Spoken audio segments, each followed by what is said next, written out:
Since I was really young, I got introduced to a game franchise that really became one of my guilty pleasures: Mario and Sonic at the Olympic Games. Although the series definitely has its ups and downs, I just really like the crossover between two of the biggest game icons, and that it was with the Olympic Games, where younger me was also really interested in. Heck, even now I sometimes blow the dust off my Wii just to play Mario and Sonic at the Olympic Games London 2012. Sadly, when I woke up last week and checked X, I immediately saw this tweet.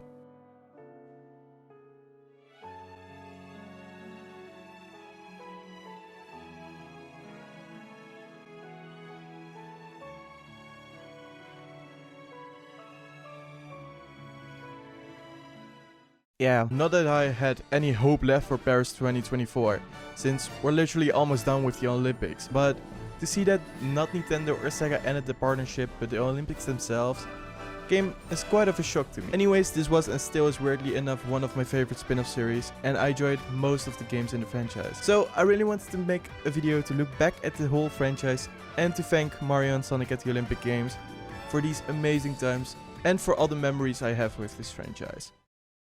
The first Mario and Sonic at the Olympic Games we got was Beijing 2008, which came out for the Nintendo DS and the Wii in 2007. The Wii version is actually the only one that I missed for a really long time, but I now finally have it because I randomly bought it like 2 months ago or something. But I have hella nostalgia for this version, because a friend of mine had this game and I remembered we were playing this for hours and hours and hours on end. What I remember the most of this version was weirdly enough the gallery, and mostly those shuffle cards, because I was competitive as fuck. I also really liked the missions, which were both on the Wii and the DS version. I just really liked that they were so specific, and now that I'm older, some of them still give me trouble. From the events, I liked the most on the Wii version had to be fencing, which when I played it again, it was not my favorite anymore.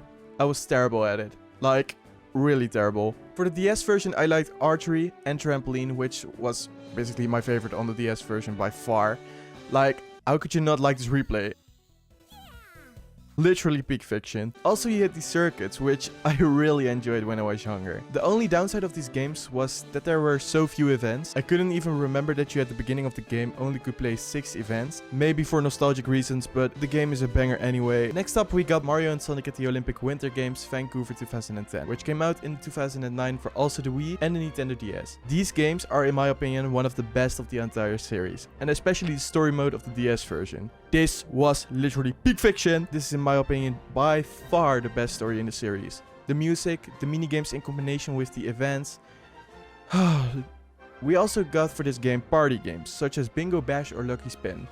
These are also on the Wii, and I can remember that I've played so much of Bingo Bash. Anyways, for the Wii version, we got almost all the same stuff as we got in the DS version. But on the Wii version, we maybe have one of the most nostalgic things of the entire franchise for me. No, not Festival. This shopping theme, I will never forget. The first time that I clicked on shopping and heard this theme and saw these shops, that I literally put my controller down as a kid and just vibed to the music. We also got more events than the Beijing games, and in my opinion, the whole layout was just better with the Vancouver games. The events I liked the most though were definitely curling. I know, maybe a weird opinion, but don't come at me, I'm a curling enjoyer. Figure skating, ski jumping, and maybe my favorite of the whole game, Dream Snowboard Cross. I just loved how fast you were going, and this event is just so nostalgic to me. It was so good. And now we have maybe the games where the franchise truly peaked. Mario and Sonic at the London 2012 Olympic Games, released in 2011 and 2012. I played the Wii version so freaking much. You have no idea. It is one of the only games that I truly play on the Wii till this day. I love this game just so much. To the intro, to the events themselves, to the collectibles, to even the scratch cards. I love the Wii version so much. When the 3DS version first came out, however, I was not really that big of a fan, because I just liked the Wii version so much, and I loved, for example, London Party, which was not playable on the 3DS version. However, now that I play the game sometimes, I can say that the game is far from bad. I still think that the Wii version is 10 times better, but I developed quite a liking to the 3DS version as well. And I'm currently replaying the story mode, because yeah, I don't really remember it anymore, not gonna lie. I can't even say all of my favorite events of these games, because then I wouldn't be done till Christmas. My absolute favorites of the London games have to be Dream Long Jump, Dream Hurdles, Gymnastics, Beach Volleyball, and really heavy on Dream Trampoline and Football.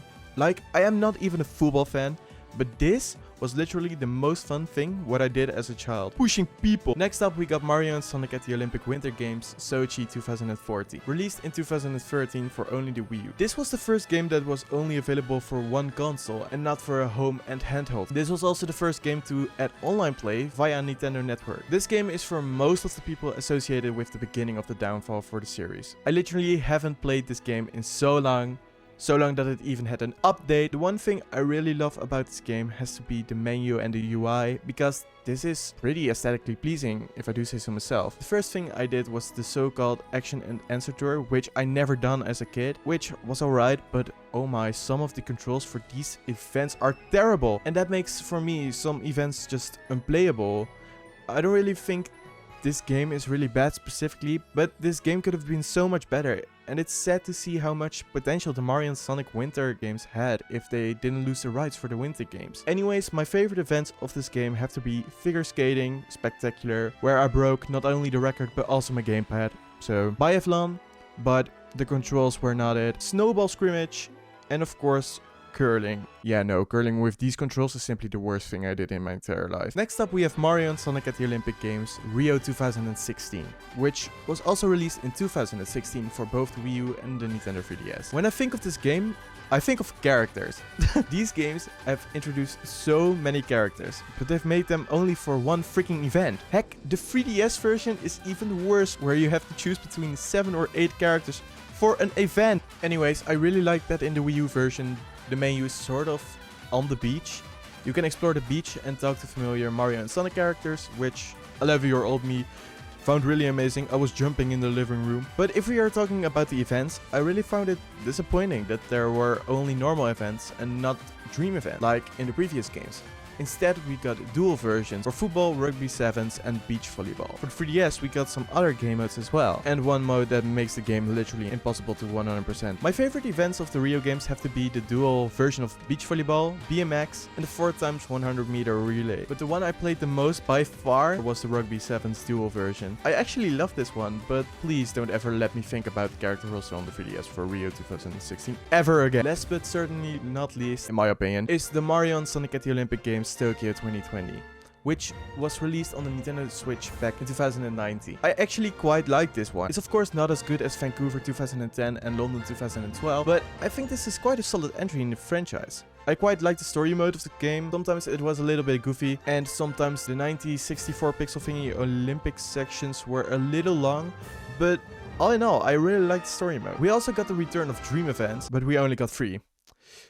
Yeah, most likely because we got other events in the pixel style for the Olympic Games for Japan 1964, and I actually quite liked some of these events. I really liked the 10-meter platform and the marathon, but these were new. But the normal events are where I had the most fun. My favorites of Tokyo 2020 have to be Dream Racing, archery, the new event sport climbing, which I played a ton, and again rugby sevens. Playing this online at launch with people was so much fun, and maybe one of the most fun memories I have with the entire franchise. And that wraps up the video. I hope you enjoyed my little look back at Mario and Sonic at the Olympic Games. I'm a little sad that this franchise is now coming to an end, but we at least got this franchise in the first place, and we are left with beautiful and nice memories and 10 games. So, but yeah, I will never watch the Olympic Games ever again.